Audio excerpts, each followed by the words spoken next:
Bismillahirrahmanirrahim.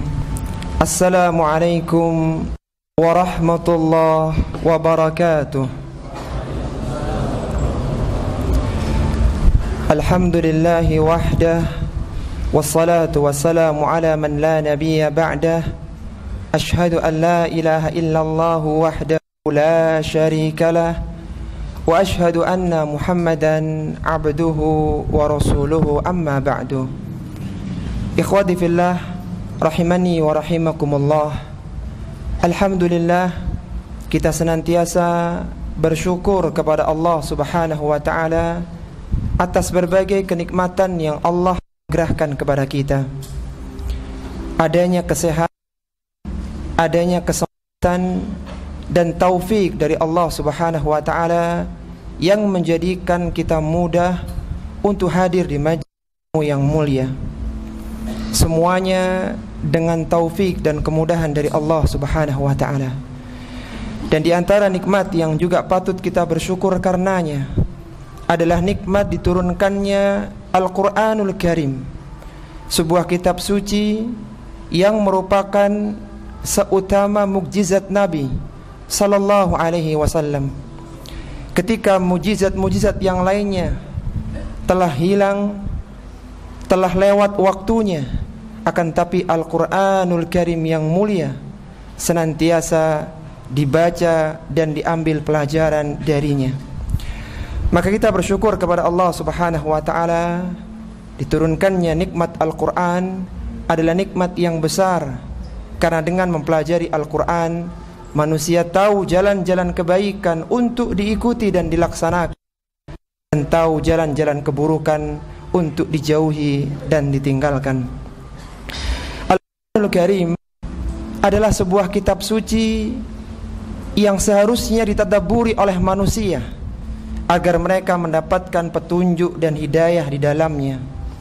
Sebagaimana Allah Subhanahu wa ta'ala berfirman, Kitabun anzalnahu ilaika mubarakun liyadabbaru ayatihi waliyatadhakkara ulul albab. Allah Subhanahu wa ta'ala berfirman, Al-Quran adalah kitab yang diturunkan kepadamu wahai Rasulullah sallallahu alaihi wasallam yang penuh dengan keberkahan. Liyadabbaru ayatihi, untuk ditataburi ayat-ayatnya, waliyatadzakkara ulul albab, dan untuk diambil pelajaran bagi orang-orang yang memiliki akal pikiran. Di antara disiplin keilmuan yang paling mudah, yang paling dekat untuk mengambil pelajaran, untuk tadabbur Al-Quran adalah ilmu tafsir Al-Quran. Ilmu tafsir Al-Quran adalah ilmu yang paling mulia, karena yang dipelajari adalah kalamullah Subhanahu wa ta'ala. Yang dipelajari adalah kitab suci Al-Quran yang merupakan sumber keilmuan dan penuh dengan keutamaan.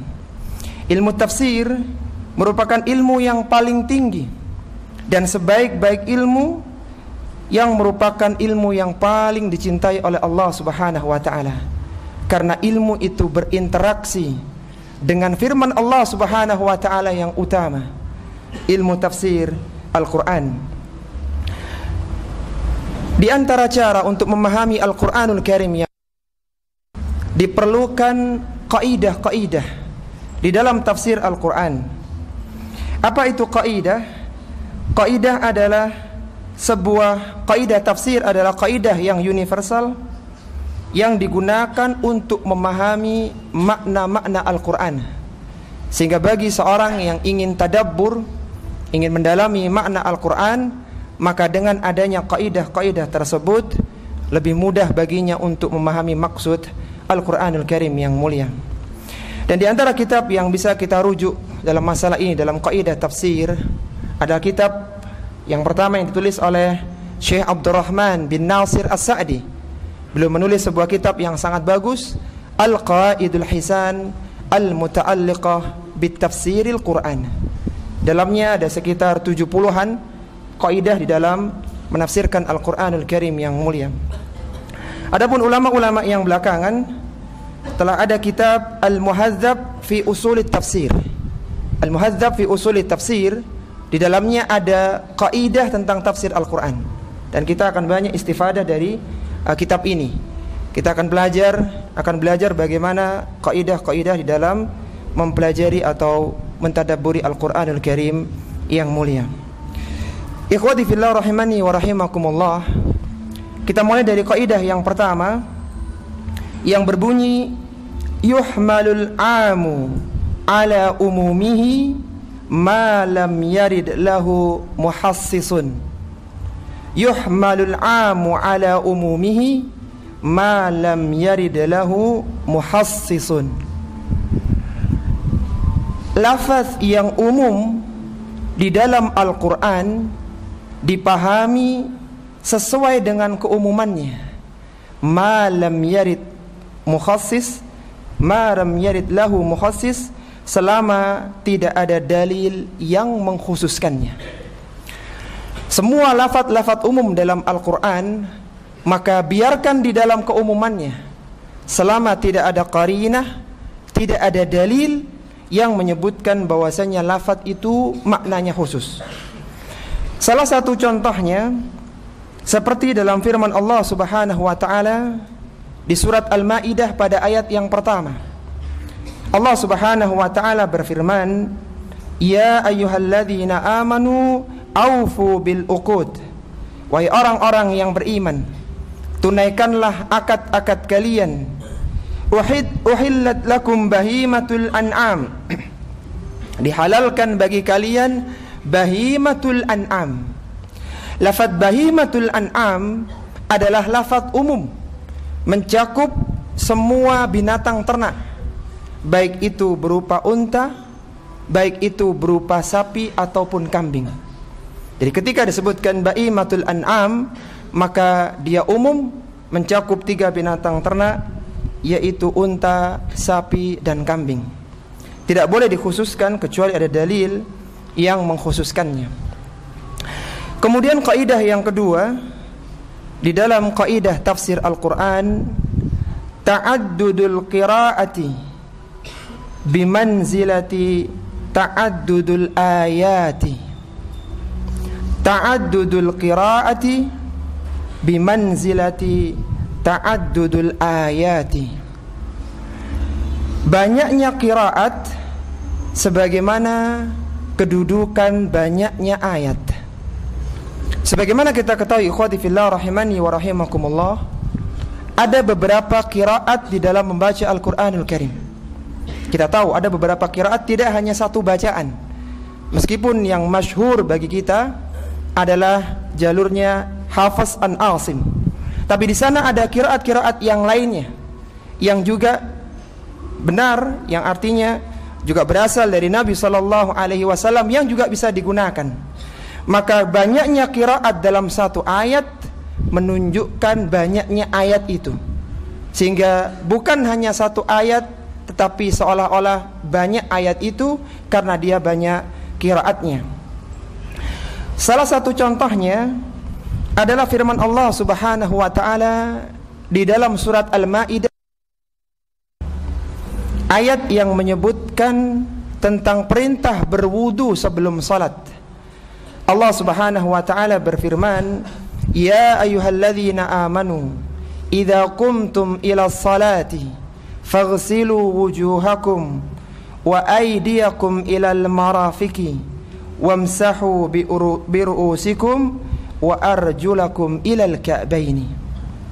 Kata Allah Subhanahu wa taala, wahai orang-orang yang beriman, jika kalian akan mendirikan salat, maka faghsilu wujuhakum, basuhlah wajah-wajah kalian, wa aydiyakum ilal marafiq, dan basuhlah tangan kalian sampai siku-siku, wamsahu biru'usikum, dan usaplah kepala kalian, wa arjulakum ilal ka'bain.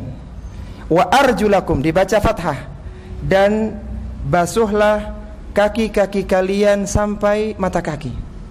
Ini adalah bacaan yang masyhur yang kita ketahui untuk kaki mengikuti hukum wajah, wa arjulakum, karena dia dibaca fathah. Akan tetapi di sana ada ulama qiraat yang membaca wa arjulikum. Jadi ayatnya adalah wamsahu biruusikum wa arjulikum, sehingga hukum kaki itu mengikuti pengusapan kepala, sehingga ayat ini bisa bermakna dua. Itu hukum asal di dalam wudu ketika penuhi syarat-syarat pengusapan khuf. Jadi ayat ini bisa digunakan dalil untuk pengusapan khuf ketika dibaca wa arjulikum. Sebagaimana kita tahu bahwasanya dalam fikih bolehnya seorang yang menggunakan khuf dengan terpenuhi syarat-syaratnya, dia boleh mengusap kaki ketika berwudu. Sebagaimana kita tahu di antara syaratnya adalah khuf dipakai dalam keadaan suci, yaitu yang memakainya telah berwudu terlebih dahulu. Kemudian pengusapan khuf hanya untuk menghilangkan hadas kecil, bukan untuk menghilangkan hadas besar. Dan mengusap khuf ada batas waktunya. Kalaulah dia seorang yang mukim, maka waktunya adalah sehari semalam. Adapun bagi orang yang musafir adalah 3 hari 3 malam. Yang menjadi penekanan dalam kaidah yang kedua ini, qiraat yang membaca wa arjulikum, maka menjadi satu ayat tersendiri, seolah-olah menjadi satu ayat tersendiri yang menjadi dalil tentang disyariatkannya mengusap khuf untuk kaki. Kemudian kaidah yang ketiga berbunyi idza kanatil ayatu tahtamilu iddata ma'anin sahihatin ma lam yamtani'u iradatal jam'i ta'ayyana hamluha 'alaiha jami'an. Idza kanatil ayatu tahtamilu iddata ma'anin sahihatin ma walam yamtani'u iradatal jam'i ta'ayyana hamluha 'alaiha jami'an. Kaidahnya berbunyi, apabila suatu ayat memiliki beberapa makna yang benar dan tidak ada pertentangan, maka ta'ayyana hamluha 'alaiha jami'an, maka semua makna tersebut dapat digunakan di dalam penafsiran. Inilah perbedaan antara tafsir Al-Quran dengan fikih. Kalaulah di fikih khilaf, perbedaan pendapat di kalangan para ulama itu berbeda dan terkadang berbenturan, artinya khilaf tadad. Akan tapi tidak dalam tafsir Al-Quran.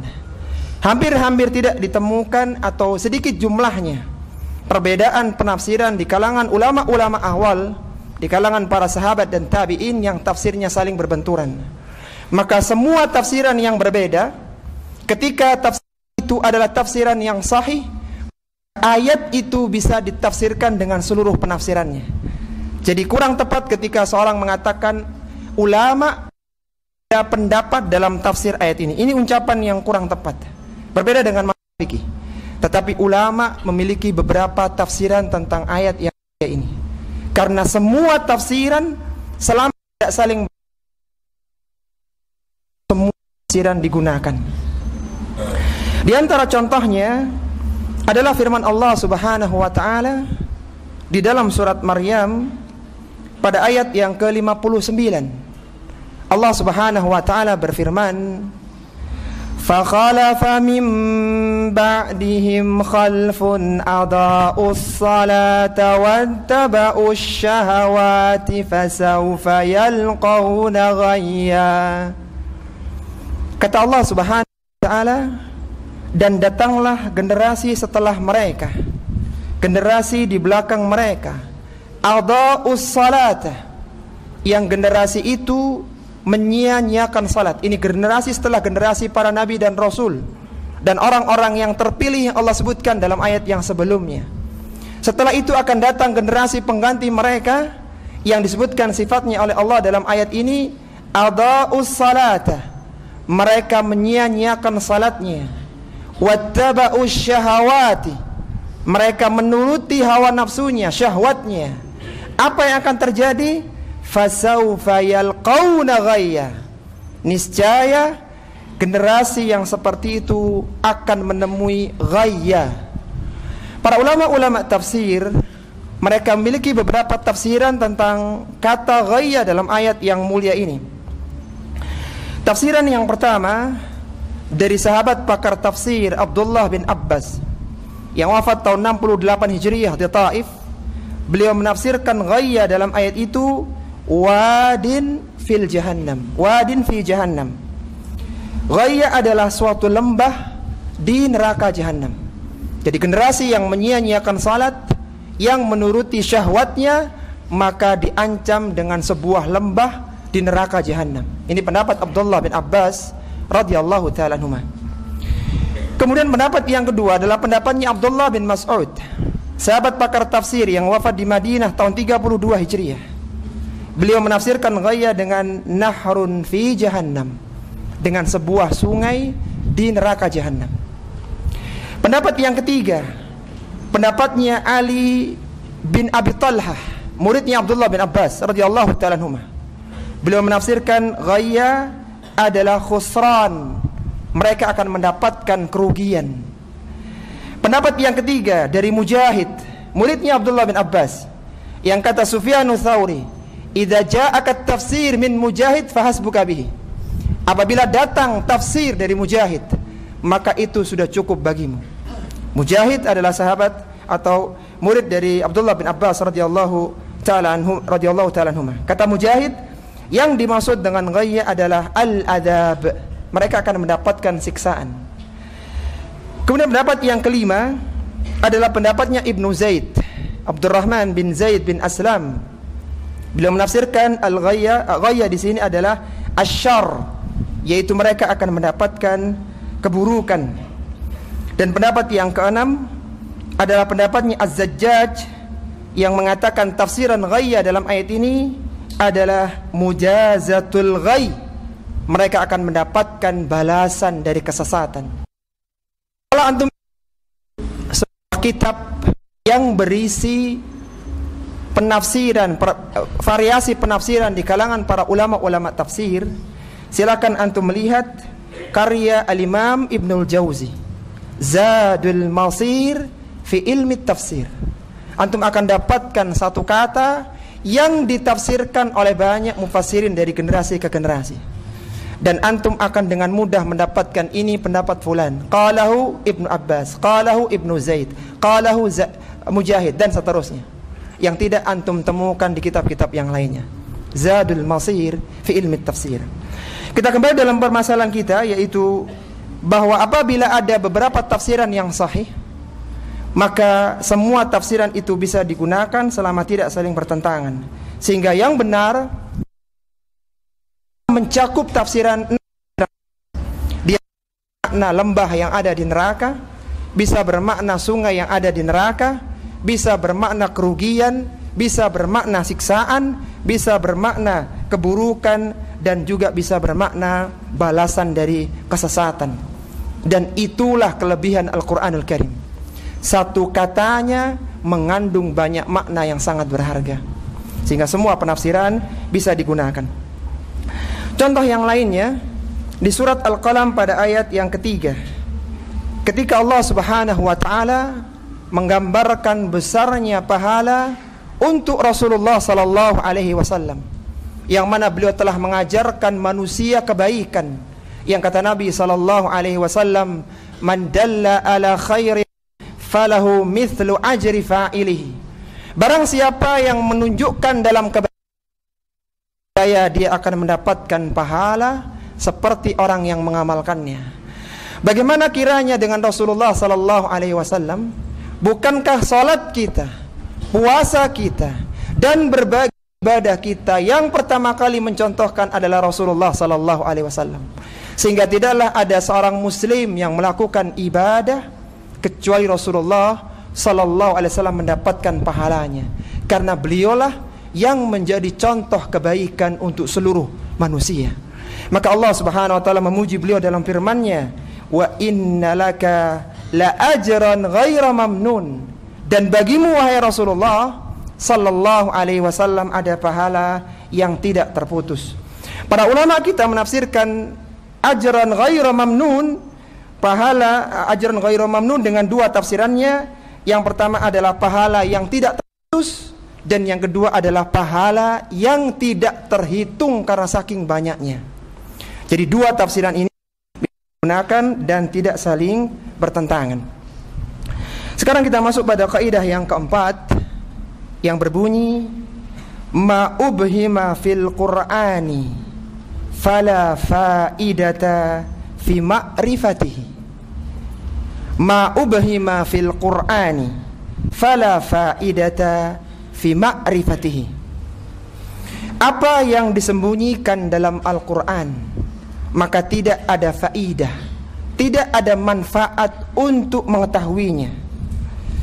Terkadang ada beberapa ayat yang menceritakan tentang kisah-kisah manusia sebelum kita.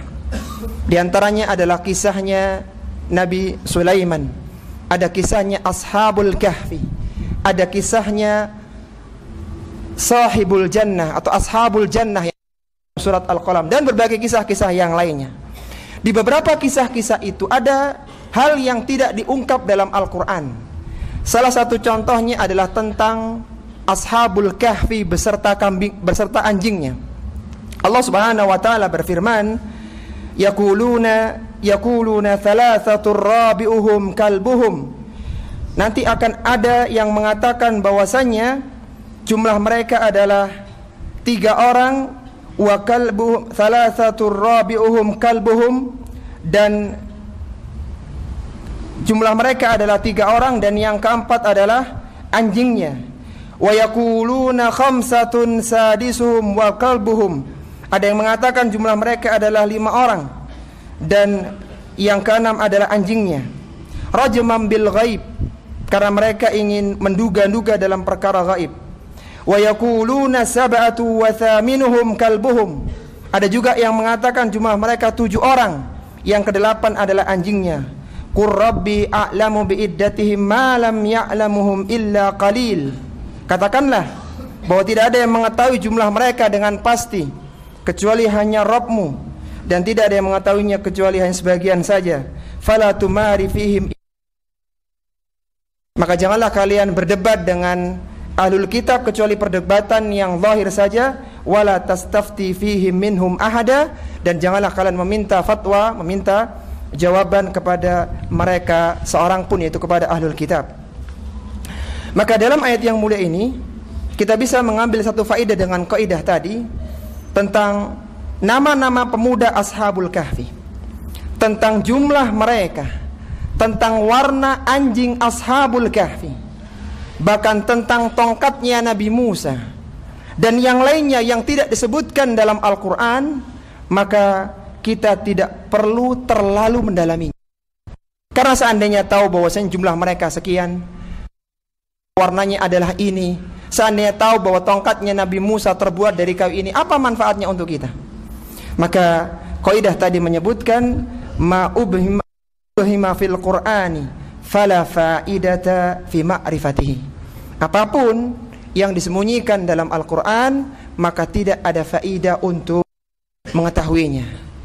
Qatadah, salah seorang tabi'in di Basrah yang wafat tahun 118 Hijriyah, ketika beliau menjelaskan tentang Ashabul Jannah yang ada dalam surat Al-Qalam. Ashabul Jannah adalah seorang pemuda yang mendapatkan warisan kebun dari orang tuanya, yang mana ringkas cerita dalam kisah itu tidak ingin berbagi hasil panennya. Dilarangnya orang-orang miskin untuk membantu dalam pemanenan, bahkan mereka tidak diketahui oleh orang. Mereka harus memberikan uang upah atau kompensasi proses pemanenannya. Dan ternyata Allah Subhanahu wa taala kebun mereka hangus, dan mereka akhirnya bertobat kepada Allah Subhanahu wa taala, mengetahui bahwasanya sikap mereka adalah dengan ada tabi'in di Basrah ketika menjelaskan ayat yang mulia ini kepada Ada seorang yang bertanya kepada beliau, ahum min ahlil jannah am min ahlin nar? Apakah ending cerita dari ashabul jannah itu mereka menjadi penghuni surga, ataukah mereka menjadi penghuni neraka, wahai Qatadah? Apa jawaban Qatadah? Beliau mengatakan, laqad kallaftani taba'an. Pertanyaanmu ini sangat membebaniku. Aku tidak mendapatkan keterangan apakah mereka menjadi ahlu surga atau ahlu neraka, sehingga memperdalam dalam masalah itu tidak adanya. Baik, sekarang kita pindah dalam kaidah yang berbunyi al-aslu hamlu ayatil qur'ani ala zahiriha ma lam yarid dalilun yusarrifuha anhu. Al-aslu hamlu ayatil qur'ani ala zahiriha ma lam yarid dalilun yusarrifuha anhu. Kaidahnya artinya adalah, pada asalnya ayat-ayat Al-Quran dipahami dengan zahirnya, ma lam yarid dalilun yusarrifuha anhu, selama tidak ada dalil yang memalingkan dari makna zahir tersebut. Al-Quran dipahami dengan zahirnya, tidak boleh dipalingkan dari zahirnya, kecuali ada dalil yang menyebutkan bahwa itu makna yang selainnya. Di antara contohnya adalah firman Allah Subhanahu wa taala dalam surat An-Naml pada ayat yang ke-52. Ketika Allah Subhanahu wa taala menyebutkan tentang kondisi kaum Tsamud yang Allah adab mereka, Allah Subhanahu wa taala berfirman, fatilka buyutuhum khawiyatan bima zalamu inna fi dzalika laayatan liqaumin ya'lamun. Kata Allah Subhanahu wa taala, itulah khawiyah. Secara bahasa artinya rumah-rumah mereka dalam keadaan runtuh. Bima zalamu, karena kezaliman mereka, artinya karena kemaksiatan mereka. Inna fi dzalika laayatan liqaumin ya'lamun. Itu semua merupakan pelajaran bagi kaum yang mengetahuinya. Ada sebagian yang buyut ditafsirkan dengan qulubuhum qasiyah, hati mereka menjadi keras. Tafsiran ini menyelisihi zahir ayat, karena qulubuhum qasiyah itu jauh maknanya dengan buyutuhum khafiyah, artinya tidak zahir ayat itu, sehingga mengganti makna buyut dengan makna yang lainnya ini menyelisihi zahir ayat. Padahal buyut kita tahu maknanya adalah masakin, artinya adalah rumah. Sehingga penafsiran yang tepat bahwasanya rumah-rumah mereka secara memang Allah hancurkan, bukan hanya sekedar hati mereka yang keras. Jadi hancur secara zahir, bukan secara maknawi. Jadi kembali lagi bahwa pada asalnya ayat-ayat Al-Quran dipahami secara zahirnya selama tidak ada dalil yang memalingkan dari makna zahir tersebut.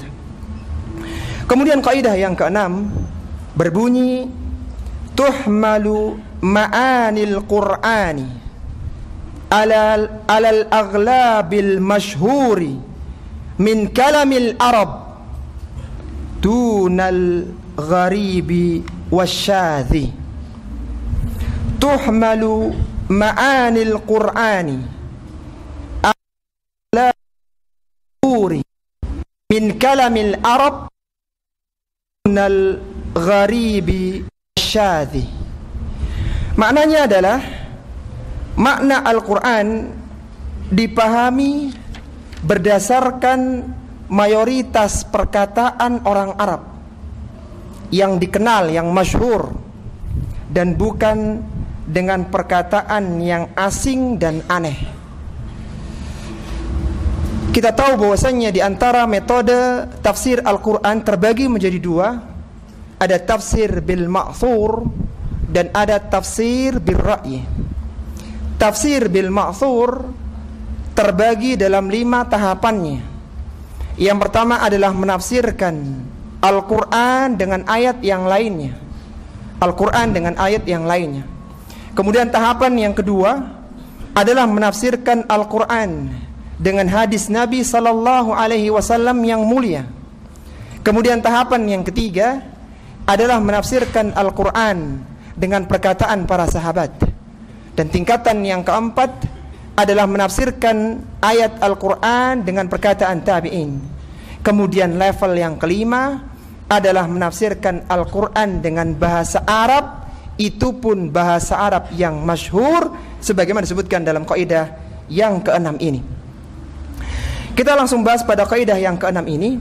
Apabila ada sebuah ayat yang secara bahasa dikenal oleh orang Arab dengan makna tertentu, maka kita tidak boleh menafsirkannya dengan makna yang sadz, yang ganjil, yang aneh, karena makna itu tidak dikenal di kalangan orang-orang Arab yang masyhur. Di antara contohnya adalah kisah yang disebutkan oleh Allah Subhanahu wa taala dalam Al-Qur'an di surat Yusuf, yang mana raja bermimpi ada tahun-tahun paceklik dan ada tahun-tahun panen. Allah berfirman dalam Al-Qur'an, "Tsumma ya'ti min ba'di dzalika 'amun fihi yughathun nasu wa fihi ya'sirun." Kata Allah Subhanahu wa taala, kemudian setelah itu, setelah masa-masa yang berat itu, akan datang tahun yang padanya manusia diberikan hujan dengan cukup, wa fihi ya'sirun, dan di masa itu mereka mendapatkan ya'sirun. Kata ya'sirun ini menurut sebagian penafsiran, dan ini penafsiran yang kurang tepat ya, berangkat dari kata al-usrah. Al-usrah pakai ain itu maksudnya adalah al-manjah. Sehingga menurut mereka tafsiran ayat ini adalah setelah datangnya masa-masa yang berat, akan datang tahun yang mana manusia diberikan hujan dan manusia diselamatkan dari paceklik itu. Itu mereka selamat dari paceklik itu. Itu tafsiran menurut kata al-usrah, diartikan dengan al-manjah. Tapi tafsiran ini menyelisih perkataan orang-orang Arab. Kata al-usrah atau ya'sirun itu maksudnya adalah memerah. Ya'sirun artinya memerah, dan ini juga pendapatnya para ulama ahlul ilmi. Sehingga yang tepat adalah setelah datangnya 7 tahun kekeringan, akan datang tahun di mana manusia mendapatkan hujan dan mereka kembali bisa memerah buah, baik itu buah anggur, baik itu buah zaitun, dan buah-buah lain yang bisa diperah. Jadi beda tafsirannya. Kalau tafsiran yang pertama artinya mereka diselamatkan dari paceklik, adapun tafsiran yang kedua artinya mereka tidak hanya selamat, akan tapi buah itu berlimpah sehingga kondisi kembali seperti semula, mereka bisa menikmati perahan buah anggur dan juga zaitun dan yang lainnya. Berbeda. Sehingga menafsirkan yu'sirun dengan al-manjah ini tafsiran yang syadz, yang menyelisih perkataan yang masyhur di kalangan orang-orang Arab. Kemudian kaidah yang ketujuh berbunyi, tuhmalu alfadhul qur'ani alal ma'na syar'i thumma alal ma'na al-'urfi thumma alal ma'na al-lughawi. Tuhmalu alfadhul qur'ani ala ma'na syar'i thumma alal ma'na al-'urfi thumma alal ma'na al-lughawi. Ini urutannya. Lafaz-lafaz Al-Quran yang pertama dipahami dengan makna secara syar'i terlebih dahulu, kemudian dipahami dengan makna secara urf, secara kebiasaan, lalu urutan yang ketiga baru dipahami secara bahasa. Tidak bisa ayat dipahami langsung secara bahasa kalau itu ada makna secara syar'i atau ada makna secara urfi. Inilah urutannya, tingkatannya adalah syar'i, urfi, kemudian lughawi. Contohnya adalah firman Allah Subhanahu wa taala ketika Allah Subhanahu wa taala menyebutkan tentang larangan menyolatkan jenazah orang munafik di zaman Nabi sallallahu alaihi wasallam. Allah Subhanahu wa taala berfirman, wala tusalli ala ahadim minhum mata abadan wala takum ala qabrihi innahum kafaru billahi wa rasulihi wa matu wahum fasiqun. Kata Allah Subhanahu wa ta'ala, dan janganlah engkau sekali-kali menyolatkan orang-orang yang mati di antara mereka, itu orang-orang munafik, selama-lamanya. Dan janganlah engkau berdiri di kuburnya. Wala takum ala qabrihi, janganlah kalian berdiri di kuburnya. Sesungguhnya mereka telah kafir kepada Allah dan Rasulnya, dan mereka mati dalam keadaan fasik. Perhatikan kata wala tusalli dalam ayat ini, dan janganlah engkau tusalli. Secara lafaz salat, ya, tusalli itu, salat itu secara bahasa maknanya adalah doa. Ini secara lughawi, secara bahasa.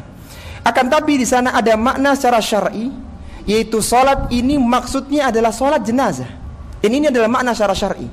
Sehingga yang tepat adalah Rasulullah sallallahu alaihi wasallam dilarang untuk melakukan salat jenazah untuk jenazahnya orang munafik, tidak hanya sekedar dilarang untuk mendoakannya, karena menjadikan lafaz tusalli dengan doa itu adalah lughah, adapun salat itu ada makna syar'inya, yaitu makna salat jenazah.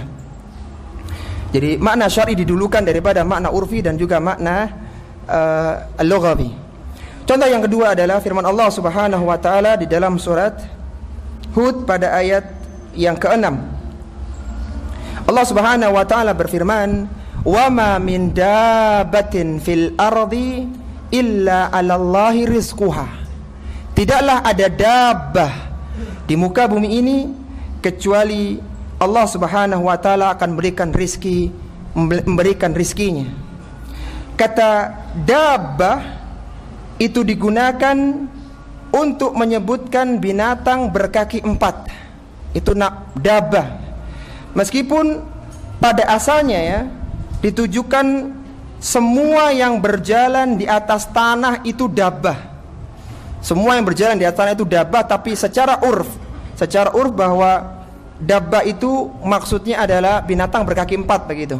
Secara urf, karena secara syar'i tidak ada.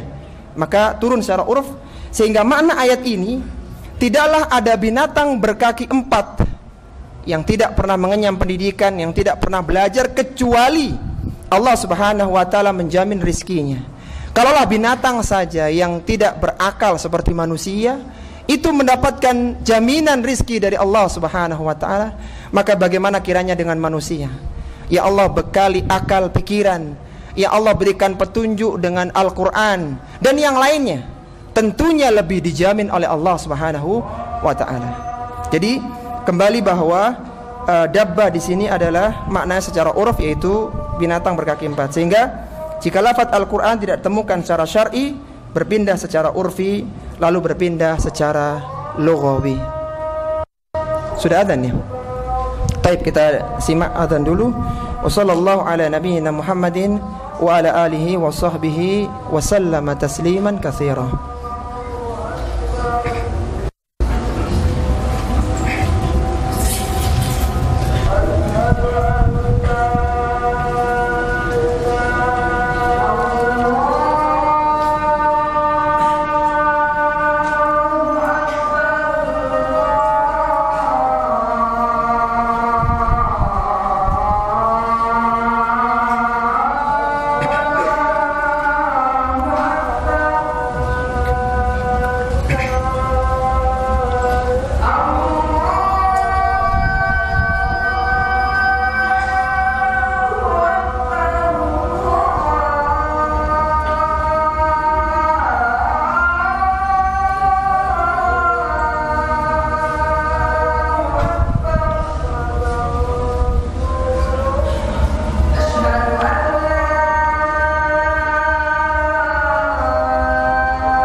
Alhamdulillah wassalatu wassalamu ala Rasulillah wa ala alihi wa ashabihi wa man walah, amma ba'du. Sebelum kita lanjutkan pada kaidah ke-8 dan seterusnya dari kaidah tafsir Al-Qur'an, coba kita murajaah kaidah-kaidah yang sudah kita pelajari bersama. Apa tadi kaidah yang pertama? Lafadz yang umum dipahami sesuai dengan keumumannya selama tidak ada dalil yang mengkhususkannya.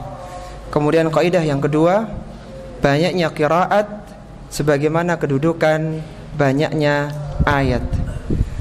Kaidah yang ketiga, apabila suatu ayat memiliki beberapa makna yang sahih dan tidak ada pertentangan, maka makna tersebut digunakan semuanya di dalam penafsiran. Kaidah yang keempat, apa yang disembunyikan dalam Al-Quran maka tidak ada manfaatnya untuk mengetahuinya. Kaidah yang kelima, pada asalnya ayat-ayat Al-Quran dipahami sesuai dengan zahirnya selama tidak ada dalil yang memalingkan dari makna zahir tersebut. Kaidah yang keenam, makna Al-Quran dipahami berdasarkan mayoritas perkataan orang Arab yang dikenal, bukan perkataan yang asing dan aneh. Kaidah yang ketujuh, lafadz-lafadz Al-Quran dipahami berdasarkan makna syar'i terlebih dahulu, kemudian makna kebiasaan atau makna urf, kemudian dipahami berdasarkan bahasa. Baik, sekarang kita masuk pada kaidah yang ke-8. Kaidahnya berbunyi, idza thabatat tafsirun nabawi wa kana sarihan fi bayani ma'anil ayat wajabal akhdhu bihi wa raddu ma yukhalifuhu. Idza thabatat tafsirun nabawi wa kana sarihan fi bayani ma'nal ayah wajabal akhdhu bihi wa raddu ma yukhalifuhu. Artinya adalah, apabila telah ada tafsiran dari Nabi sallallahu alaihi wasallam yang secara tegas menjelaskan makna suatu ayat, wajabal akhdhu bihi, maka wajib mengambil tafsiran Nabi sallallahu alaihi wasallam itu, wa raddu ma yukhalifuhu, dan kita harus menolak tafsiran yang menyelisih tafsiran Nabi sallallahu alaihi wasallam. Karena yang paling tahu tentang maksud Al-Quran di kalangan manusia adalah Rasulullah sallallahu alaihi wasallam. Beliaulah yang diajari langsung oleh Allah Subhanahu wa taala melalui malaikat Jibril, sehingga beliaulah yang berhak untuk menjelaskan tafsiran Al-Quran. Ketika ada sebuah ayat yang datang riwayat dari Nabi sallallahu alaihi wasallam menjelaskan tafsirannya, maka kita ambil itu dulu. Apabila ada tafsiran yang menyelisihinya, maka wajib untuk ditolak. Di antara contohnya adalah firman Allah Subhanahu wa taala di dalam surat Al-An'am pada ayat yang ke-82. Allah Subhanahu wa taala berfirman, alladzina amanu wa lam yalbisu imanahum bidzulmin ulaika lahumul amnu wa hum muhtadun. Kata Allah Subhanahu wa taala, orang-orang yang beriman yang mereka tidak mencampur adukkan keimanan mereka dengan kezaliman, ulaika lahumul amnu, mereka itulah yang akan mendapatkan keamanan, wahum muhtadun, dan mereka itulah yang mendapatkan petunjuk. Telah datang tafsiran dari Nabi sallallahu alaihi wasallam tentang ayat yang mulia ini. Disebutkan dalam riwayat dari Ibnu Mas'ud, Abdullah bin Mas'ud radhiyallahu taala anhu, dalam hadis yang derajatnya muttafaqun alaih, diriwayatkan oleh Bukhari dalam sahihnya dan Muslim.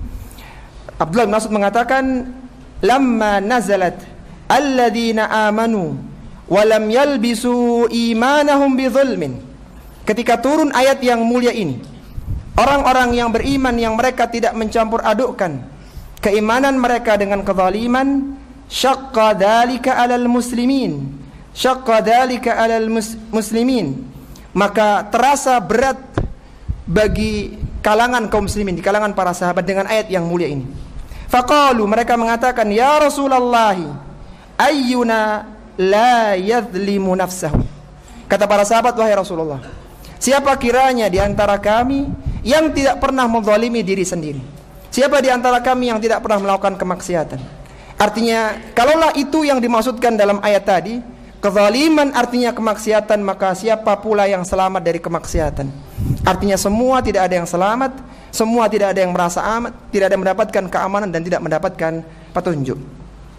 Qala, maka Nabi SAW bersabda, laisa dzalik, bukan itu maksud ayat itu. Innama huwa syirku, yang dimaksud dengan kezaliman dalam ayat itu artinya kesyirikan. Zalim ditafsirkan dengan Nabi dengan syirik. Alam tasma'u maqala Luqmanu libnihi wa huwa ya'idhuhu ya bunayya la tusyrik billah inna syirka la zulmun azim.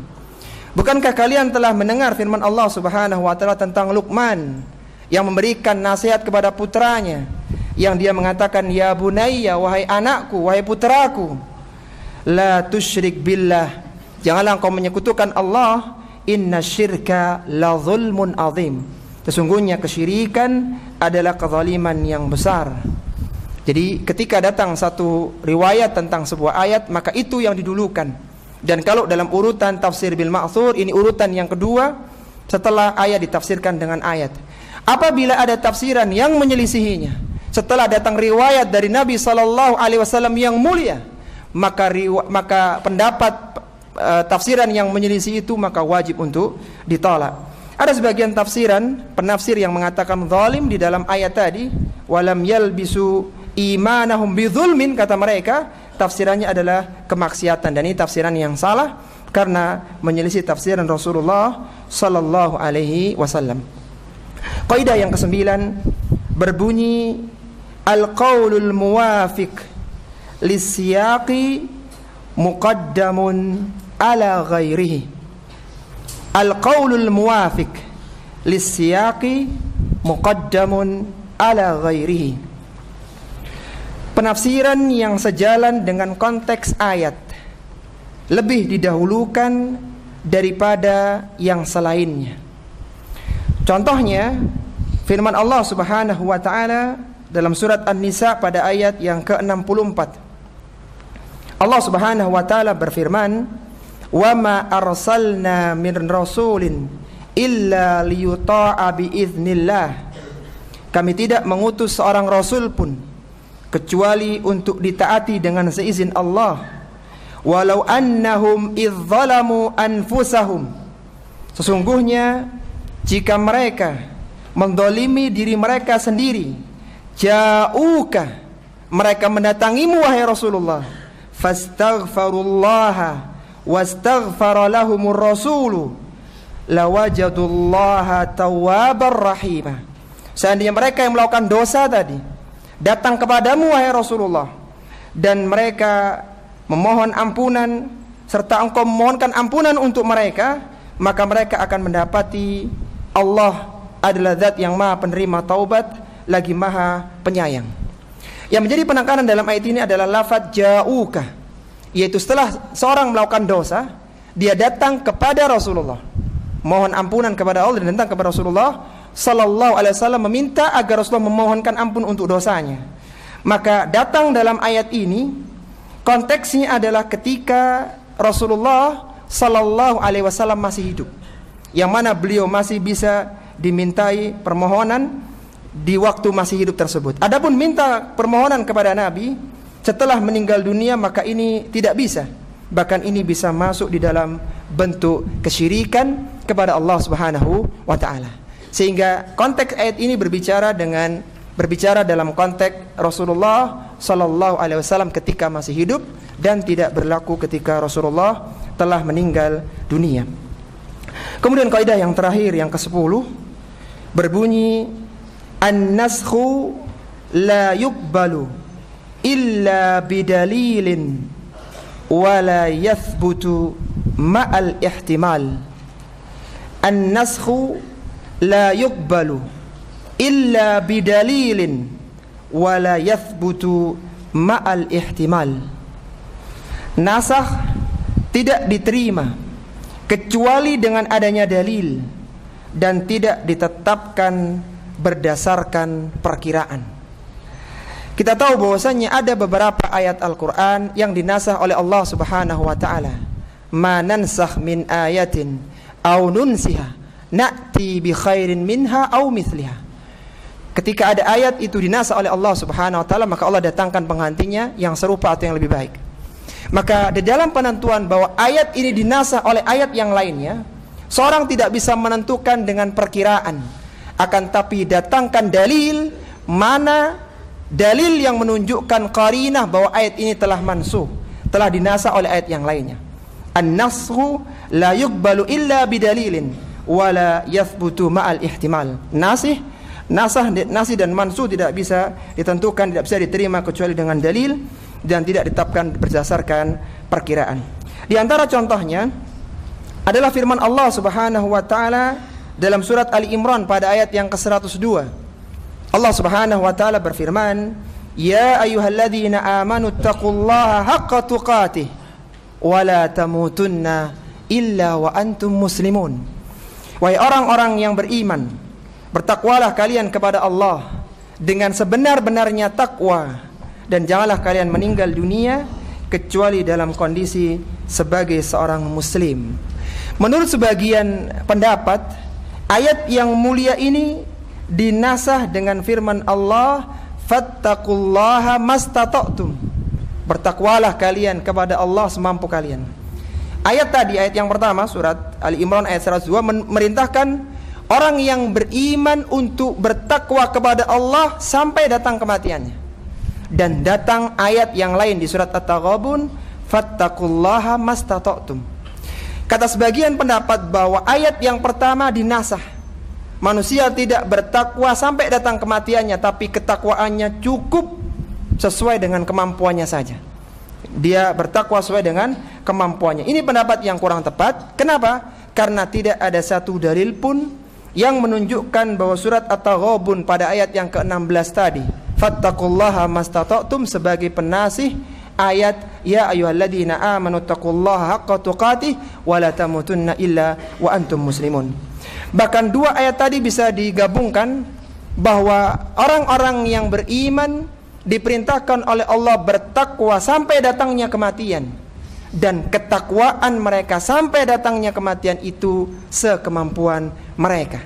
Artinya meskipun kadang ketakwaan turun ya, tapi itu tidak masalah, dinaikkan lagi dan demikian seterusnya. Sehingga ayat tadi tidak dinasakh, tapi saling menguatkan antara satu dengan yang lainnya. Dan nasakh, ikhwati fillah rahimani wa rahimakumullah, kita tidak bisa menentukan satu dalil sebagai nasakh sebuah ayat kecuali terpenuhi dua syaratnya. Seandainya ada dalil bahwa inilah nasakh sebuah ayat, maka tidak boleh digunakan kecuali terpenuhi dua syaratnya. Kalau tidak dalil maka tidak boleh dinasakh. Tidak boleh dinasakh. Adapun adanya dalil itu tidak bisa langsung digunakan kecuali terpenuhi dua syaratnya. Syarat yang pertama, bahwasannya dalil itu adalah dalil yang bisa digunakan sebagai hujjah. Artinya hadis yang sahih atau minimal hadisnya hasan. Ini syarat yang pertama.